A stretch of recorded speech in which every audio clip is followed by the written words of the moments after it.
नूपुर शर्मा का नमस्कार। आज मैं भवानी प्रसाद मिश्र जी की कविता सन्नाटा प्रस्तुत करने जा रही हूँ। इस कविता की खास बात यह है कि इस कविता में एक कहानी है। तो इस आशा के साथ कि आपको मेरा कविता पाठ पसंद आएगा, मैं शुरू करती हूँ। तो पहले अपना नाम बता दूं तुमको, फिर चुपके चुपके धाम बता दूं तुमको। तुम चौंक नहीं पड़ना यदि धीमे धीमे मैं अपना कोई काम बता दूं तुमको। कुछ लोग भ्रांतिवश मुझे शांति कहते हैं, कुछ लोग भ्रांतिवश मुझे शांति कहते हैं। कुछ निस्तब्ध बताते हैं, कुछ चुप रहते हैं। मैं शांत नहीं, निस्तब्ध नहीं, फिर क्या हूँ? मैं मौन नहीं हूँ, मुझ में स्वर बहते हैं। कभी कभी कुछ मुझ में चल जाता है, कभी कभी कुछ मुझ में जल जाता है। जो चलता है वह शायद है मेंढक हो, वह जुगनू है जो तुमको छल जाता है। मैं सन्नाटा हूँ फिर भी बोल रहा हूँ, मैं शांत बहुत हूँ फिर भी डोल रहा हूँ। ये सरसर, ये खड़खड़ सब मेरी है ये रहस्य, मैं इसको खोल रहा हूँ। मैं सूने में रहता हूँ, ऐसा सूना जहाँ घास उगा रहता है ऊना ऊना, और झाड़ कुछ इमली के पीपल के, अंधकार जिससे होता है दूना।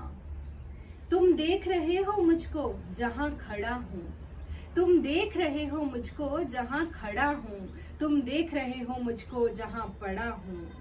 मैं ऐसे ही खंडहर चुनता फिरता हूँ, मैं ऐसी ही जगहों पर पला बड़ा हूँ। हाँ, यहाँ किले की दीवारों पर, नीचे तलघर में या समतल पर या भू पर, कुछ जनश्रुतियों का पहरा यहाँ लगा है, कुछ जनश्रुतियों का पहरा यहाँ लगा है, जो मुझे भयानक कर देती हैं छूकर। तुम डरो नहीं, वैसे डर कहाँ नहीं है, पर खास बात डर की कुछ यहाँ नहीं है। बस एक बात है, वह केवल ऐसी है, कुछ लोग यहाँ थे अब वे यहाँ नहीं हैं। कुछ लोग यहाँ थे अब वे यहाँ नहीं हैं। यहाँ बहुत दिन हुए एक थी रानी, यहाँ बहुत दिन हुए एक थी रानी, इतिहास बताता नहीं उसकी कहानी। वह किसी एक पागल पर जान दिए थी उसकी केवल यही एक नादानी।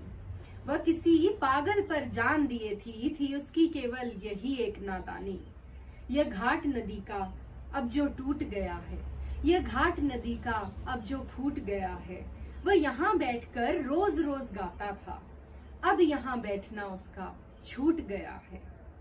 शाम हुई रानी खिड़की पर आती, शाम हुई रानी खिड़की पर आती थी, पागल के गीतों को वह दोहराती। तब पागल आता और बजाता बंसी, रानी उसकी बंसी पर छुप कर गाती। किसी एक दिन राजा ने यह देखा, खिंच गई हृदय पर उसके दुख की रेखा। यह भरा क्रोध में आया और रानी से उसने मांगा इन सब सांझों का लेखा जोखा। रानी बोली, पागल को जरा बुला दो, मैं पागल हूँ राजा, तुम मुझको भुला दो।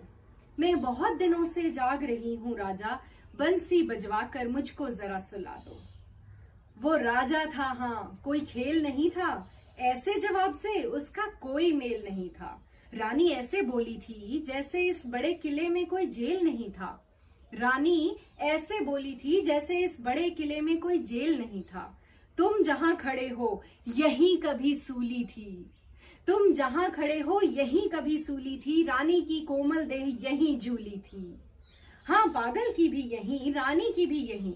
राजा हंसकर बोला था, रानी तू भूली थी। राजा हंसकर बोला, रानी तू भूली थी। किंतु नहीं, फिर राजा ने सुख जाना, हर जगह गूंजता था पागल का गाना। बीच बीच में राजा तुम भूले थे, रानी का हंसकर सुन पड़ता था ताना। तब और बरस बीते, राजा भी बीते, रह गए कल किले के कमरे रीते रीते। तब मैं आया, कुछ मेरे साथी आए, अब हम सब मिलकर करते हैं मनचीते। पर कभी कभी जब वो पागल आ जाता है, लाता है रानी को या गा जाता है, तब मेरे उल्लू, सांप और गिरगिट पर एक अनजान सकता सा छा जाता है।